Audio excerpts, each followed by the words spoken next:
नमस्कार। आज हम एक अहम कानूनी मुद्दे पर बात करने जा रहे हैं जो हम सबकी जिंदगी को कहीं ना कहीं छूता है। ये है मानहानि या डेफेमेशन। और हम इसे समझेंगे भारतीय न्याय संहिता 2023 की धारा 356 के जरिए। जी। हमारे पास इसका पूरा टेक्स्ट है और कोशिश रहेगी कि इसे आसान भाषा में समझें कि कैसे ये कानून किसी की इज्जत बचाता है और कहाँ बोलने की आज़ादी को भी जगह देता है। बिल्कुल। और ये धारा न सिर्फ मानहानि क्या है ये बताती है, बल्कि वो चीजें भी साफ करती है जो मानहानि नहीं है।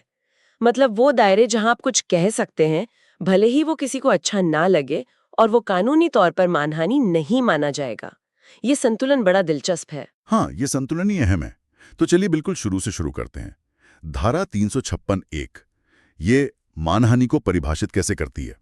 क्या कहती है ये धारा? देखिए, धारा 356 सबसेक्शन 1 हम्म। ये कहती है कि अगर कोई व्यक्ति शब्दों से, चाहे वो बोले गए हों या पढ़े जाने वाले हों, या फिर इशारों से या तस्वीरों वगैरह से, मतलब किसी भी तरह से किसी दूसरे व्यक्ति के बारे में कोई ऐसी बात लगाता है या प्रकाशित करता है, हाँ, जिससे उस दूसरे व्यक्ति की प्रतिष्ठा, मतलब इज्जत को नुकसान पहुंचाने का उसका इरादा हो। अच्छा, इरादा। या फिर वो ये जानता हो या उसके पास ये मानने की वजह हो कि भाई इस बात से उसकी प्रतिष्ठा को नुकसान पहुंचेगा, तो वो व्यक्ति मानहानि का दोषी माना जाएगा। हाँ, इसमें कुछ अपवाद है, उन पर हम बाद में आएंगे। तो मतलब दो बातें हुई, या तो सीधा इरादा हो बदनाम करने का, जी, या फिर ये पता हो कि इससे नुकसान हो सकता है। मतलब अनजाने में कुछ कह दिया, वो शायद बचाव हो सकता है। हाँ, ये इरादा या जानकारी या विश्वास करने का कारण, ये तत्व जरूरी है। कानून यहाँ मन की स्थिति, जिसे मेंस रिया कहते हैं, उस पे ध्यान देता है। ये नहीं कि बस कुछ कह दिया और मानहानि हो गई। उसके पीछे नीयत क्या थी, या क्या आपको अंदाजा था कि उसका क्या असर होगा, ये देखा जाता है। ठीक है। अब इसमें कुछ स्पष्टीकरण, मतलब एक्सप्लेनेशंस भी हैं जो इसे और साफ करते हैं। पहला वाला तो मरे हुए लोगों के बारे में, ये कैसे काम करता है? हाँ, ये थोड़ा अलग सा लगता है, पर जरूरी है।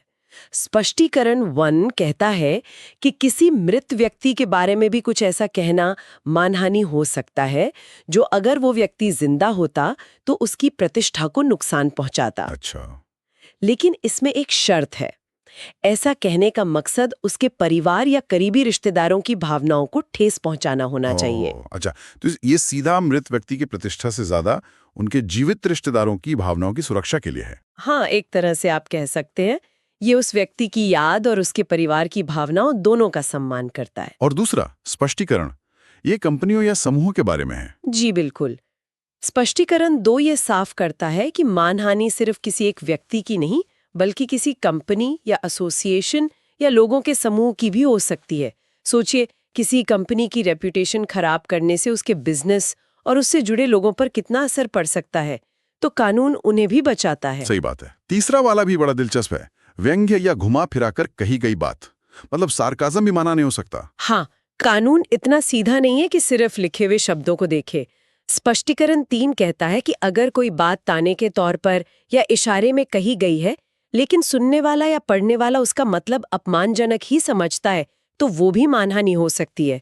मायने ये रखता है कि संदेश क्या पहुंच रहा है और नियत क्या है, न कि शब्द कितने सीधे हैं। समझ गया, मतलब शब्दों के पीछे का इरादा और असर देखा जाएगा। बिल्कुल। और चौथा स्पष्टीकरण ये बताता है कि प्रतिष्ठा को नुकसान आखिर माना कब जाएगा। क्या हर तरह की नेगेटिव बात नुकसान है?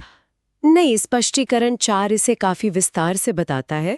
ये कहता है कि कोई लांछन तब तक प्रतिष्ठा को नुकसान पहुंचाने वाला नहीं माना जाता जब तक कि वो दूसरों की नजर में उस व्यक्ति के नैतिक या बौद्धिक चरित्र को कम ना करे। नैतिक या बौद्धिक चरित्र, ओके।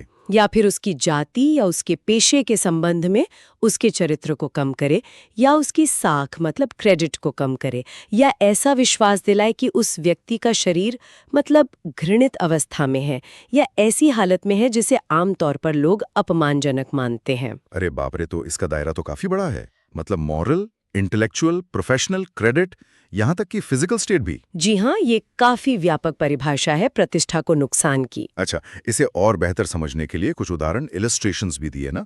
एक वो जेड की घड़ी वाला। हाँ, वो बड़ा अच्छा उदाहरण है।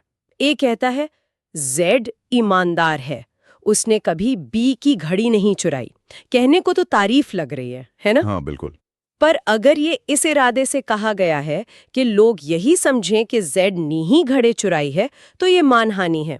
ये दिखाता है कि कोर्ट शब्दों के पीछे छिपे मतलब को देखेगा। ये बिल्कुल सरकाज़म वाला पॉइंट हो गया। हाँ, बिल्कुल।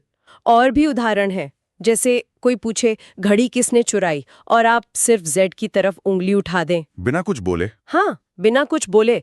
या मान लीजिए आप जेड का एक कार्टून बना दें जिसमें वो बी की घड़ी लेकर भाग रहा है।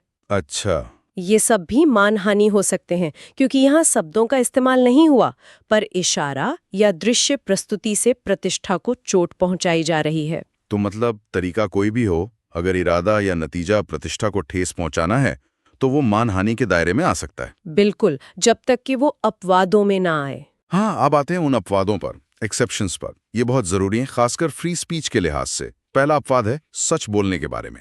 जी, पहला अपवाद कहता है कि किसी के बारे में कोई ऐसी बात कहना या छापना जो सच हो, वो मानहानि नहीं है। ये तो सीधा लगता है। हाँ, लगता तो है। लेकिन इसमें एक बहुत जरूरी शर्त है। वो सच्ची बात सार्वजनिक हित में, मतलब पब्लिक गुड के लिए कही या छापी जानी चाहिए। अच्छा, सिर्फ सच होना काफी नहीं, पब्लिक गुड में होना चाहिए। ये पब्लिक गुड वाली बात तो थोड़ी सब्जेक्टिव नहीं हो गई? कौन तय करेगा? सही सवाल है।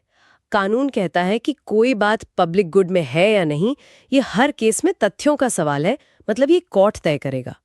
इसका मकसद ये है कि किसी की निजी जिंदगी की सच्ची बातें भी बेवजह ना उछाली जाएं, जब तक उनका समाज पर कोई बड़ा असर ना पड़ रहा हो। संतुलन बनाने की कोशिश। ठीक है। दूसरा अपवाद ये लोक सेवकों यानी पब्लिक सर्वेंट्स के बारे में है। हाँ, अपवाद 2 ये कहता है कि किसी पब्लिक सर्वेंट के पब्लिक काम करते हुए, मतलब उसके ऑफिशियल ड्यूटी निभाते हुए, उसके आचरण पर या उस आचरण से जैसा उसका चरित्र जाहिर होता है, सिर्फ उस हद तक अगर कोई अपनी राय देता है और वो राय सद्भावना पूर्वक यानी गुड फेथ में दी गई है, तो वो मानहानि नहीं होगी। ये तो जरूरी है, वरना सरकारी काम पर कोई कैसे सवाल उठाएगा? बिल्कुल, ये जवाबदेही के लिए, अकाउंटेबिलिटी के लिए बहुत जरूरी है। पर 2 बातें ध्यान रखनी है। राय गुड फेथ में हो और वो उसके पब्लिक काम और उससे जुड़े आचरण पर हो, न कि उसकी निजी जिंदगी पर। ये सद्भावना या गुड फेथ, ये शब्द बार बार आएगा शायद। इसका मतलब क्या है? ठीक बस ये कह देना कि नीयत अच्छी थी? नहीं, सिर्फ कह देना काफी नहीं होता। गुड फेथ का मतलब होता है कि टिप्पणी करने वाले ने उचित सावधानी और ध्यान रखा है, मतलब हवा में बात नहीं की है, कुछ आधार है और बिना किसी दुर्भावना या लापरवाही के कहा है। ओके, तो मतलब कुछ होमवर्क करके सावधानी से बोलना। हाँ, एक तरह से। ठीक है। तीसरा अपवाद, ये भी कुछ ऐसा ही लगता है, पर किसी भी व्यक्ति के बारे में है, अगर वो किसी पब्लिक सवाल से जुड़ा हो। हाँ, ये दूसरे अपवाद से थोड़ा अलग है। दूसरा सिर्फ पब्लिक सर्वेंट के लिए था। तीसरा अपवाद किसी भी व्यक्ति पर लागू होता है अगर उसका कोई काम किसी सार्वजनिक मसले यानी पब्लिक क्वेश्चन से जुड़ा है। जैसे मान लीजिए कोई व्यक्ति किसी सामाजिक मुद्दे पर सरकार को याचिका देता है, या कोई पब्लिक मीटिंग करता है, या किसी अभियान से जुड़ता है, तो उसके इस सार्वजनिक काम पर और उससे जैसा उसका चरित्र दिखता है, सिर्फ उस हद तक अगर कोई गुड फेथ में अपनी राय दे तो वो मानहानि नहीं है। अच्छा, तो ये पब्लिक लाइफ में एक्टिव लोगों पर खुली बहस को बढ़ावा देता है? बिल्कुल, ताकि लोग सार्वजनिक मुद्दों पर खुलकर अपने विचार रख सकें, उन लोगों के कामों पर भी जो इन मुद्दों को उठा रहे हैं। कानून में इसका उदाहरण भी दिया है। चौथा अपवाद, ये अदालती कार्यवाही की रिपोर्टिंग के बारे में। ये तो बहुत सीधा और जरूरी लगता है। हाँ, बहुत जरूरी। अपवाद 4 कहता है कि किसी कोर्ट की कार्रवाई की या उसके नतीजे की अगर काफी हद तक सच्ची रिपोर्ट छापी जाती है तो वो मानहानि नहीं है। काफी हद तक सच्ची मतलब सब्सटैंशियली ट्रू? जी, इसका मतलब है कि रिपोर्ट का सार सही होना चाहिए। छोटी मोटी गलतियां हो सकती हैं, पर जानबूझकर तोड़ मरोड़कर पेश ना किया गया हो। ये न्याय व्यवस्था में पारदर्शिता और जनता के विश्वास के लिए बहुत अहम है। और इसमें यह भी साफ किया है कि कोर्ट का मतलब सिर्फ ट्रायल कोर्ट नहीं, जांच करने वाले मजिस्ट्रेट भी शामिल हैं। हाँ, अगर वो खुली अदालत में काम कर रहे हैं। ठीक है। 5वां अपवाद भी कोर्ट से जुड़ा है, पर ये रिपोर्टिंग नहीं बल्कि राय देने के बारे में है, केस के मेरिट्स पर या गवाहों वगैरह के आचरण पर। सही। अपवाद 5 आपको इजाजत देता है कि आप किसी कोर्ट द्वारा तय किए गए केस के गुणदोष पर, मतलब मेरिट्स पर, या उस केस में जो पक्षकार थे या गवाह थे या एजेंट थे उनके व्यवहार पर, या उस व्यवहार से जैसा उनका चरित्र दिखा, सिर्फ उस हद तक आप गुड फेथ में अपनी राय दे सकते हैं। तो ये कोर्ट के फैसलों पर अकादमिक या पब्लिक बहस की गुंजाइश बनाता है। बिल्कुल। और इसके उदाहरण बहुत अच्छे से इसकी सीमा बताते हैं। पहला उदाहरण, अगर कोई कहता है मुझे लगता है जेड का बयान कोर्ट में इतना विरोधाभासी था कि वो या तो बेवकूफ होगा या बेईमान। अगर ये गुड फेथ में कहा गया है तो ये अपवाद में आ सकता है। क्यों?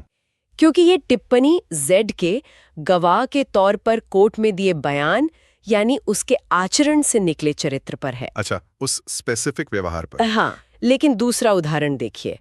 कोई कहता है मैं जेड की गवाही पर यकीन नहीं करता क्योंकि मैं जानता हूं कि वो झूठा आदमी है। ये अपवाद में नहीं आएगा। नहीं, क्योंकि ये टिप्पणी उसके कोर्ट में गवाह के तौर पर व्यवहार पर नहीं, बल्कि उसकी एक सामान्य छवि या पहले से बनी धारणा पर आधारित है। ओहो, ये बहुत बारीक फर्क है।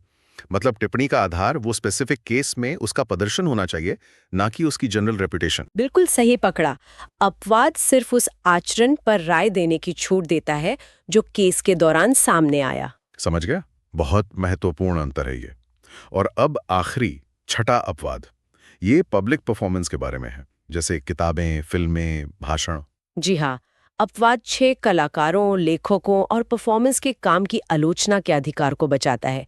ये कहता है कि कोई भी परफॉर्मेंस, किताब, भाषण, नाटक, गाना, कुछ भी जिसे उसके बनाने वाले ने जनता के सामने रखा है पब्लिक जजमेंट के लिए, तो उसके गुण दोष पर या उस परफॉर्मेंस से जैसा बनाने वाले का चरित्र झलकता है, सिर्फ उस हद तक गुड फेथ में राय देना मानहानि नहीं है। तो मतलब अगर कोई अपनी किताब छपवाता है या कोई फिल्म रिलीज करता है तो वो खुद को आलोचना के लिए भी पेश कर रहे हैं। हाँ, एक तरह से यही बात है।